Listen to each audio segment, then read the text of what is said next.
Hello everyone, my name is San Shabru. Um, what I got going here today is a live webcam conference going on. Basically, I got one camera going straight to the internet, and I got another camera being recorded to be added in to special features and whatnot for the Last Ride DVD, and it will, parts of this will also be uploaded onto YouTube also. So let's get started, shall we? I'm gonna go to my Facebook account right now, and we will I'll go back and start answering questions that I've already answered, whatnot, to other people. It is from Aaron Geiger, actually. But he asked how long it took me to create The Last Ride, so let me answer that question. That's the first question that was asked. Basically, I wrote The Last Ride in the fall of 2007.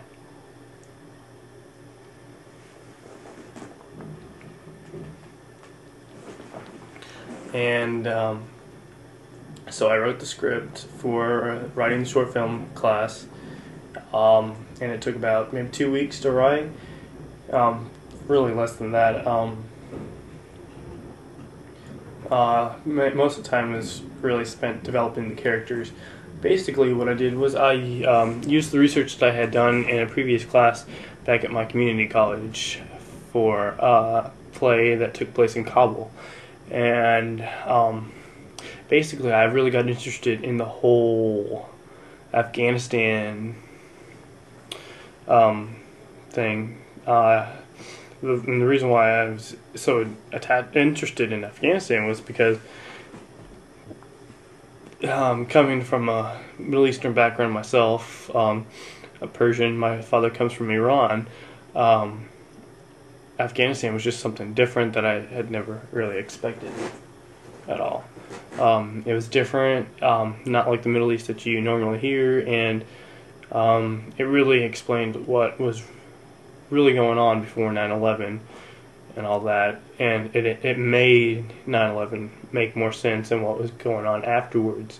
It made a lot more sense, knowing that background history in Afghanistan, and it really made sense. It really brought those characters more realistic, more understandable, because when you watch The Last Ride, you notice how Maz is always talk. You know, he doesn't stop talking until he gets to the point. It takes him forever because there's so much that he has to tell you for you to understand the point. And I carried that from Kabul Express from Kabul to The Last Ride. But there was not just Kabul that I used for inspiration. I used Kabul Express, which takes place after 9/11, and it's about all the journalists who went to Afghanistan. And I used Paradise Now, which is about suicide bombers, and Syriana. I took just elements from all three of those into this film and really condensed it into a 20-minute version. Yeah. So when it came time to shoot this film, it took maybe I really want to say it took two weekends, basically just 3 days to shoot, and we shot the first day in Ty's bedroom, the second day in Springfield, and the third day we shot in Champaign-Urbana.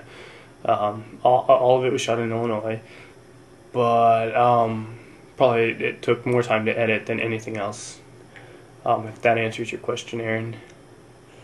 Editing took maybe 2-3 weeks, and it probably took a day or two to do like this whole sound editing. Really, if you actually logged in the hours, it probably took 48 hours, 50 hours, 60 hours to actually edit the film. mainly just because I would go to ties, edit, crash on the couch, wake up, do some more editing, go to class, come back, and we'd start over. Yeah, so basically I tied up Ty's computer for quite some time, which is okay because of all the times he's tied up my camera, it finally paid off. This question's from Grace. I couldn't help but wonder what would happen to these men in the real world situation. So many people don't look at these men and wonder how they got there, what drove them to that point, or if they had second thoughts. They don't see people, they just see the acts. First of all, Grace, that's a really good question. And yes, I did steal that and put it in my Q&A.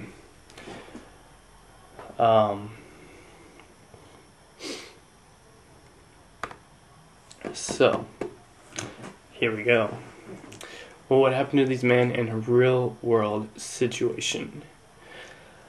Well, in the real world situation, Maz would have died by carrying out the attack, and Arian would have been killed that day or a couple days later, depending on how strict the terrorist group was. I really didn't want it to be a strict group, especially since it is Al-Qaeda, which is a terrorist cell in London, England, and they're not really that they're not that aggressive.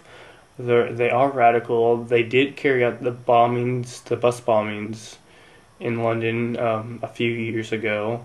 I think it was 2007, I think, because I stole that name straight from there, because originally the last ride, when I wrote it, took place in London. So, yeah, there's that. So, that terrorist group, they're not really strict. They do a lot of hatched out plans that usually botch and fail. And the most successful one they've ever had is the bus bombings in London. One is from Christopher McCastle. He asked, "Tell me a bit about your learning process with this film. How do you feel about it?"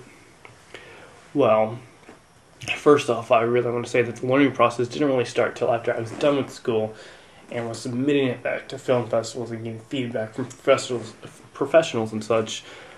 I must say that I'm very fortunate to have gone to the Big Muddy sessions and spoken with producers and directors who took their time and came through Carbondale and have been able to get contact and began networking and stuff like that. I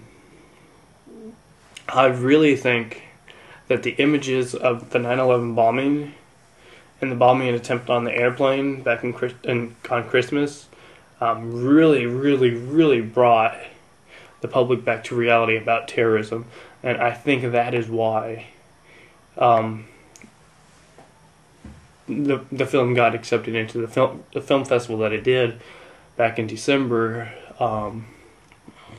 back in late December, when it did, because but it didn't win the film festival, but it did get into the Peace on Earth Film Festival up in Chicago. And I have to say that the only reason why that did was the terrorist attack on the bombing attempt on that airplane, because the general public was really into terrorism is back again, and the general public was scared. And now the stuff about the bombing isn't on CNN, it's now Haiti this, Haiti that. I think that the public has put terrorism back behind their head, and this isn't something that they're really worried and conscious about. So I think submitting this to other film festivals, like the one here in Champaign-Urbana with the local filmmakers, it didn't really ring too hard, because if you're thinking international news, you're thinking about Haiti and not terrorism or anything like that.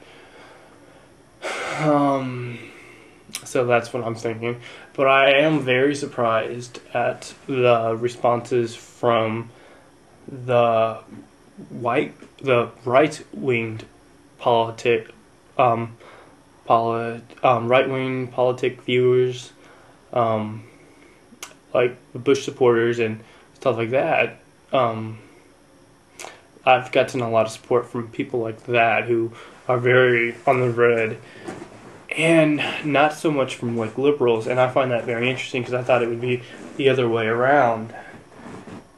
And it could be very well that right wings are more political and liberals are very lazy and apathetic. That could be it too.